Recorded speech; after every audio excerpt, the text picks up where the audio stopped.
Ako po si Phoebe. Ako po si Nicole at araw-araw tayong magkasama sa pambansang almusal. Dito sa Net25 at OSN, siguradong at home ka dito.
Events happen around us all the time, in our community, in our country, around the world. Events that affect people, move communities, or simply inspire us. Interesting events that people need to know. In these interesting times, we continue to be a competent partner in delivering news about these events. Fast, accurate, balanced, eagle news, because we live in interesting times.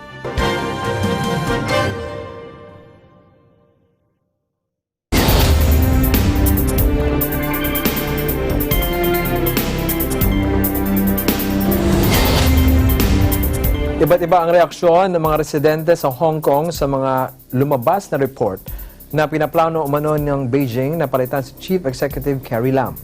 Ito ay matapos mabigo itong mapahupa ang pro-democracy unrest na umabot na sa halos 5 buwan.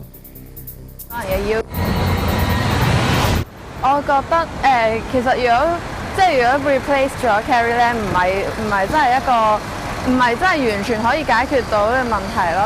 即係我覺得你係要真正做到5大訴求，回應到香港人嘅要求先至係得咯。即係 I don't think anybody can calm the society now unless that person is authorized by China to make some concession to their demand. Actually, I don't feel that's good because Hong Kong people can't vote the executive chair, and only 700 people can have a power to vote the executive chair in Hong Kong. So if the China want to replace another one, it's the same.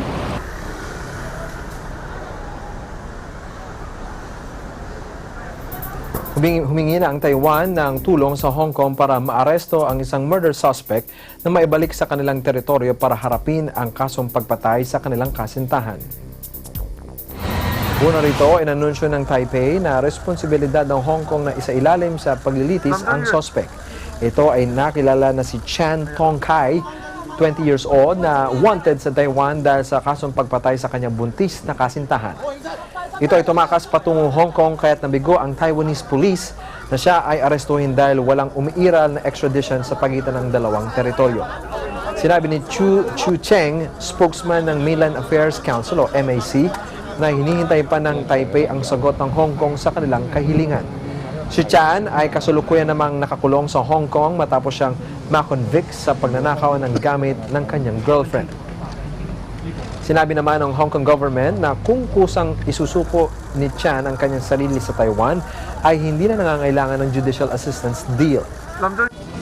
做咗啲無可挽救嘅錯事，為到佢哋帶嚟咗好大嘅傷痛痛苦，願意為咗自己嘅衝動，為咗自己犯下嘅錯事，自首返去台灣服刑。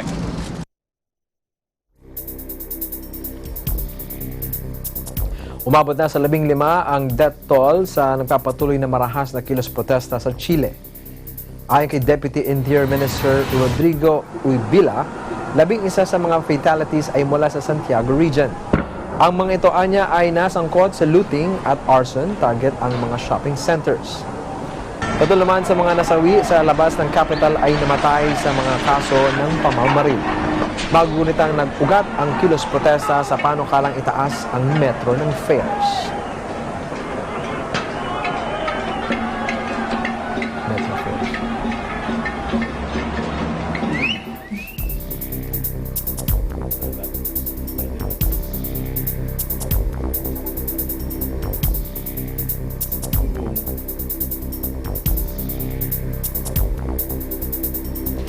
Inanunsyo ni Chile President Sebastian Pinera ang mga social measure packages na naglalayong mapahupa ang mga kilos protesta.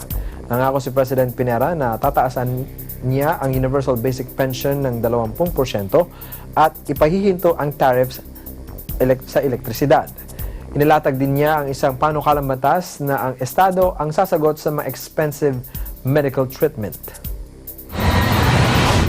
Frente a las legítimas necesidades y demandas sociales de la ciudadanía, hemos escuchado con mucha atención y con mucha humildad, porque nos han entregado un mensaje muy potente. Es verdad que los problemas no se han producido en los últimos días, se venían acumulando hacía décadas, pero es verdad también que los distintos gobiernos no fueron o no fuimos capaces de reconocer esta situación en toda su magnitud, esta situación de inequidad, de abuso, que ha significado una expresión genuina y auténtica de millones y millones de chilenos.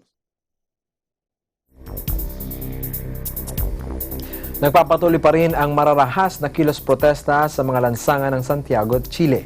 Ito ay sa kabila ng pagsisikap ni Chile President Sebastian Pinera na humanap ng solusyon sa mga idinadaing ng mga rallyista.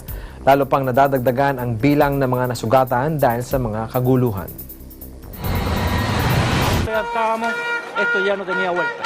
O sea, aquí hay una generación que está jubilando y que están viendo que sus pensiones son de hambre. La educación de mala calidad, los niños que no tienen futuro en este país.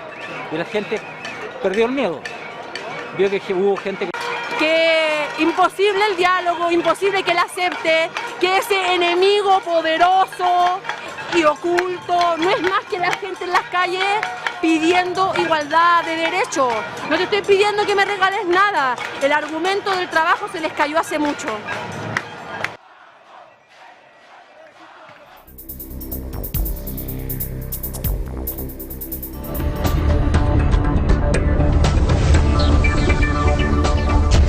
Nakapagtala ng record high ang Brazilian stocks bago ang inaasahang pagpapatibay sa Senado ng Pension Reform Bill ni President Jair Bolsonaro.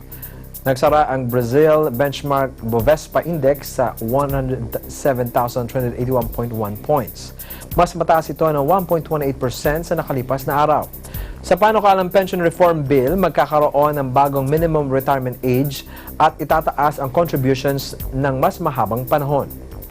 Nakakuha naman ng sapat na boto sa Kongreso ang panukala para may sakatuparan ang constitutional amendment. Votaram sim 60 senadores, votaram não 19 senadores. Está aprovado o texto base.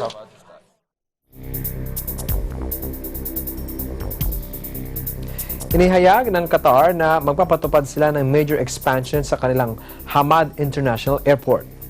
Sa nasabing proyekto, madodoble ang bilang ng mga bisita na kaya nitong ma-accommodate bilang bahagi ng paghahanda ng Gulf State sa 2022 World Cup.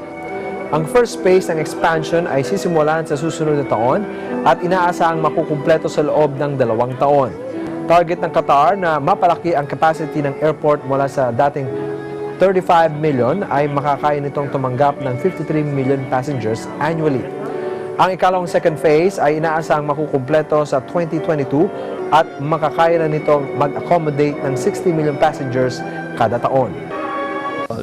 and we want to also cater for the growth to deliver the influx of tourists that will be coming to my country, because we want to promote tourism very aggressively, but at the same time to cater for the FIFA 2022 influx of passengers.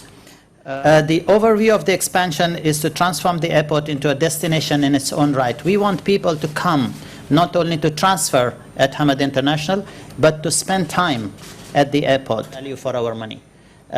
We have a very limited budget, and in this very limited budget, we have to deliver what you saw. So we have no money for wasting. We have very clear direction where we want to go. So I'm sorry, I cannot tell you how much the project is going to cost.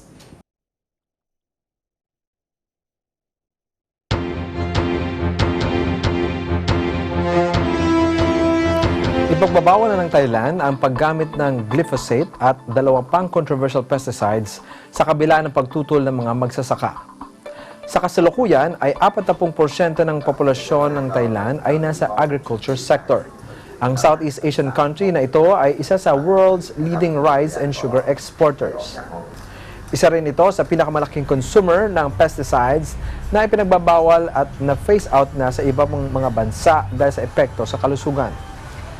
Kaugnay nito, bumoto ang mga miyembro ng Thailand National Hazardous Substances Committee na ipagbawal na ang glyphosate at ang dalawang chemical na paraquat at chloroprifos. Magsisimula ang bans na Disyembre 1. ทางเราก็มองว่าไม่เห็นด้วยนะครับว่าการที่บอกว่าจะทำเพื่อให้ผู้บริโภคปลอดภัยจากสารเคมีแต่ว่าตัวทดแทนกลับเป็นสารเคมีเหมือนกันแบบนี้ก็ทางเราก็รู้สึกว่ามันไม่น่าจะถูกต้องนะครับ พาราควอดไกลโฟเสตและคอไพลิฟอสเขาเรียกว่าเป็นยาสามัญประจำบ้านในการรักษาพืชสารเคมีทุกชนิดมีอันตรายแต่ถ้าเราใช้มันอย่างถูกต้องถูกวิธีอันตรายก็จะไม่เกิดขึ้น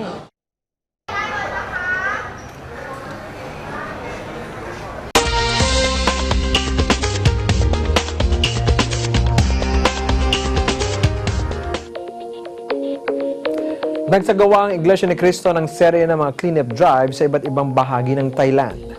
Ang report sa ating EBC correspondent sa Bangkok na si Cristel Mapa. A cleanup drive was held in various local congregations in districts of Thailand.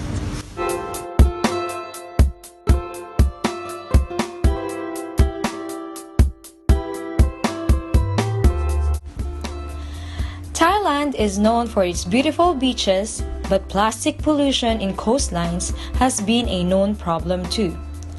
Volunteers in Phuket, Sriracha, and Chonburi, where beautiful beaches lies, took their part in picking up trashes.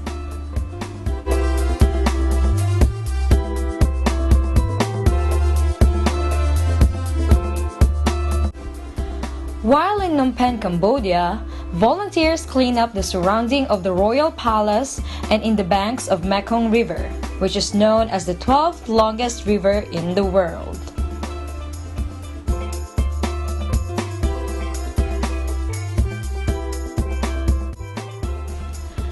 Brooms in their hands and smiles on their faces, volunteers from Ho Chi Minh City, Vietnam, gathered in a public park not just to bond, but more so to help in maintaining its cleanliness.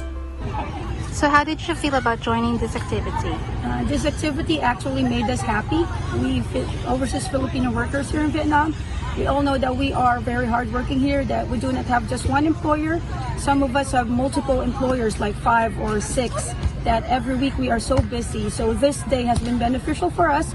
It is our time to somehow give back to the society that is also helping us, which is Vietnam, and also to have some quality time with the brethren in our faith.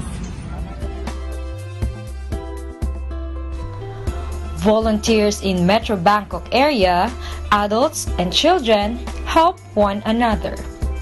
They were greeted by neighbors as they sweep the vicinity of their community. A Thai woman offered free drinks to volunteers to express her appreciation.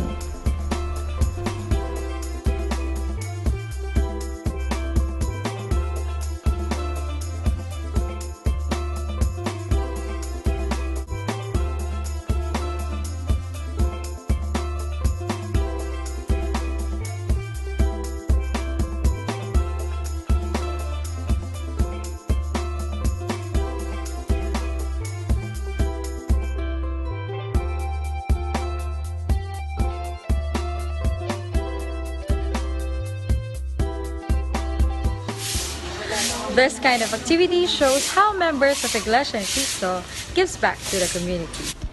A small act with big impact to the neighborhood. They will continue to participate in this kind of activity launched by the church administration. Reporting from Thailand, I am Crystal Mapa. I am 1U25. At yan ang kabuuan ng mga balita mula sa iba't ibang bansa. Ito ang Eagle News International Filipino Edition. Sa pangalan ng mga bubuo sa Eagle News Service, ako po si Ben Bernaldez, and I'm 1 with 25. Susunod na ang Agila Balita.